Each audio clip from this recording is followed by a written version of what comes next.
Bristol Health Partners is a fabulous organisation, and it has a fantastic legacy in Bristol, Western and indeed in the wider region.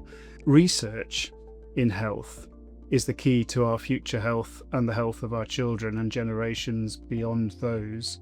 And improving health is only really through effective research. Many of us think about research as being something that happens in a lab with people with white coats on. But of course, research is much, much more than that. Research is about talking to people in the street. Research is about changing the way we do things. It's about changing processes. And increasingly, research is about understanding the built-in inequities we have within healthcare, which affect outcomes every day. And Bristol Health Partners is really the only organisation that helps us to bring all of those things together. And it's for that reason that I really wanted to be part of that organisation. Most looking forward to meeting people. Every time I have been to a Bristol Health Partners event, I'm amazed by the range and breadth of people that attend those events. I think for me, meeting people is the key.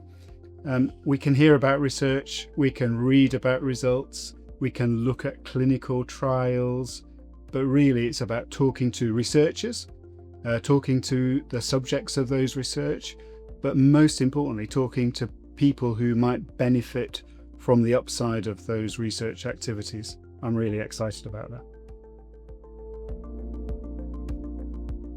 This is an organisation which is known across the country and indeed internationally, and it is respected.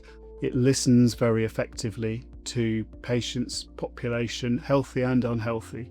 It also listens to researchers and begins to understand some of the challenges they have in translating the things they are discovering about health into real world experience. Bristol Health Partners is a listening organisation.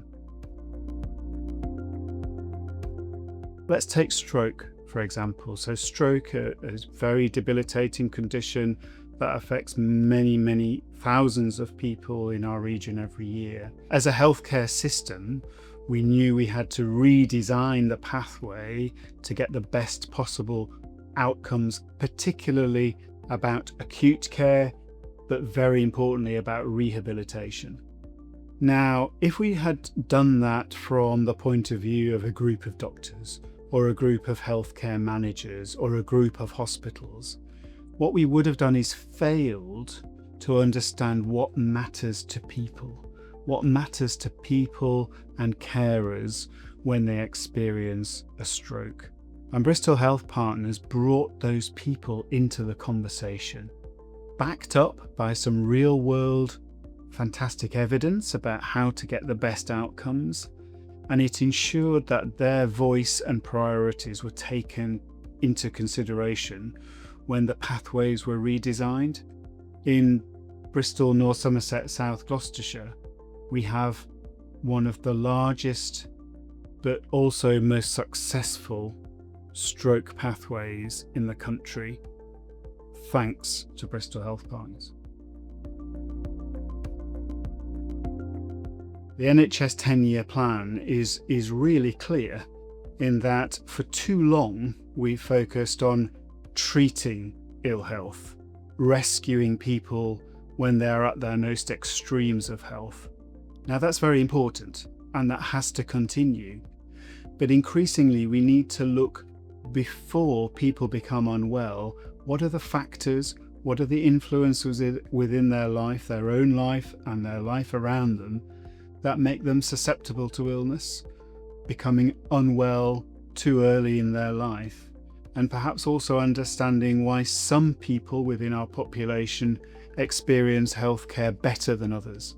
So I think looking forward, we need to start to consider research into prevention of illness, screening for illness, early diagnosis for illness, lifestyle interventions, and all of the technologies that are around that. Because if we can do that, we'll future-proof our research teams and we'll help to advance healthcare to make us live healthier lives for longer times. So health technology is essential, vital for the future of a healthy nation. The problem I think we have with health technology is that we design technology from the technologist's point of view. What are the things I can provide as an expert in digital solutions, AI, devices, robotics? But what we don't do is we don't listen to people about what's acceptable to them.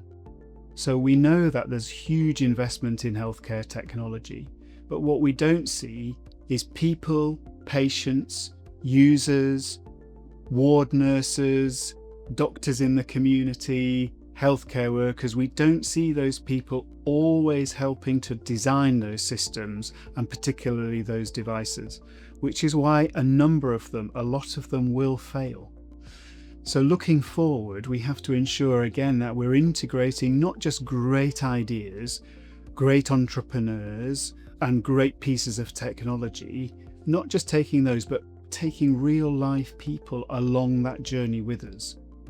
We can design something that's really great, but if people are not willing to use it, are too frightened to use it, too suspicious of that technology, again, that won't be successful.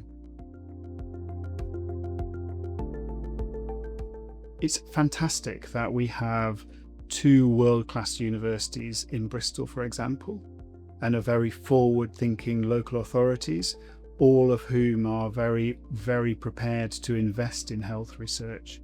But unless we bring our populations with us, we will never see the successes of those research projects reach frontline practice and start to affect real people's lives. Let's look around Bristol, North Somerset, South Gloucestershire, the towns and cities that we represent, and I can guarantee that you will find health inequality in any location that you look at. Bristol Health Partners has tried very, very hard. In fact, it has pioneered in understanding why some populations access healthcare, access research, access treatments differently to others. And it's really that legacy that we need to build on. Ethical considerations, equity considerations should be at the very forefront of any research project, any research proposal, any research trial. And we should follow that principle through as we then translate the benefits of that research into our communities.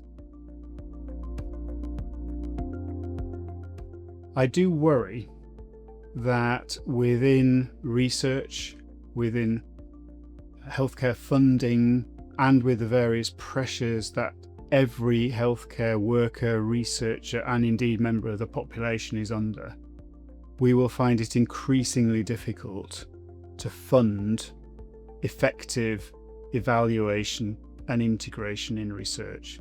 And if anything does keep me awake at night, it is the worry that we will not be able to continue and indeed expand the work that we have started here in Bristol, North Somerset, South Gloucestershire effectively.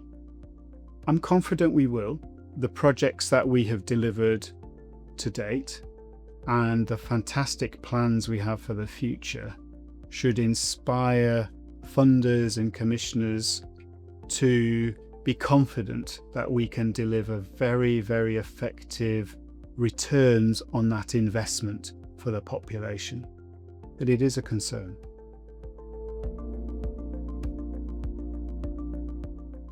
In 3 years' time, it's a long time, but it's not a long time in equal measure. I hope that we can look back in 3 years' time and see that Bristol Health Partners is part of the common language of healthcare.